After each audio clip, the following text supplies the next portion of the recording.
ये बताइए आप प्रधानमंत्री मोदी जी ने इतना बड़ा बयान दिया है कि सोना चांदी मत खरीदिए और पेट्रोल को कम यूज कीजिए, पेट्रोल और डीजल को कम से कम यूज कीजिए। इस पर आपके क्या विचार हैं, बताइए जरा जी। देखो जी, पहले प्रधानमंत्री ना है जिनने कोई बात देश के काजे कही होए। हमें तो शास्त्री की बात याद आ रही है, जब रोटी पानी की दिक्कत है गई थी, तब एक प्रधानमंत्री ने जो कही लला, एक टाइम की रोटी पानी बंद कर दो, एक ही टाइम संजाऊं खाओ जिंदे रहो। वे इतने अच्छे कि एक ही धोती में, फटी धोती में प्रधानमंत्री लाल बहादुर शास्त्री जी बिन्ने पे कई समय काटे और दूसरी जोड़ी नहीं खरीदी।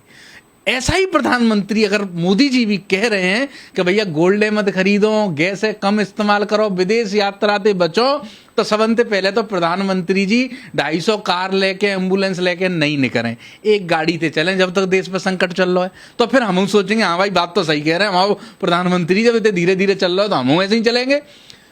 वे कह रहे हैं गैस को इस्तेमाल कम करो, तो भैया देखो तुमने नहीं तो जो कही कि अमैया ने की आँख फूट रही है, अब चूल्हे पे रोटी मत करो, गैस आ गई है। अब तुम कह रहे हैं गैस की रोटी बंद करो, फिर चूल्हे पे जाओ। हमारा विजन साफ होना चाहिए कि हम चाय खा रहे हैं देश के संग, देश पे धीरे धीरे धीरे करके 200 लाख करोड़ रुपया को कर जाएगा। 14 प्राइम मिनिस्टर अब तक आए हैं जब देश में, पर एक प्राइम मिनिस्टर ने 5 लाख रुपया ले जाके विदेश में यात्रा करवे तो गए, पर 5 लाख रुपया वाके फंड में जमा करा के ना आए कि ले रे हमारी ब्याज में जमा कर लो, मूलधन का उदना दे जाएंगे।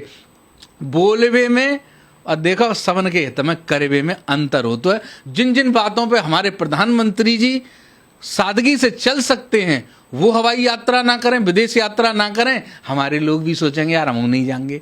बेउ सोनो चांदी की रोक की कह रहे हैं तो जब काला बाजारी पे रोक लगाओ ना, जब बुलियन कारोबारी चोट्टा जो 3% पे जीएसटी चोरी कर रहे हैं, सोने किलोन के भावते बेच रहे हैं, गरीब आदमी नाथ की बाली बेटी के ब्याह में नहीं खरीदे, कानों को कुंडलू नहीं खरीदे, तो बेटी कैसे लगेगी कि हाँ हमारी बेटी अब बहू बन रही है।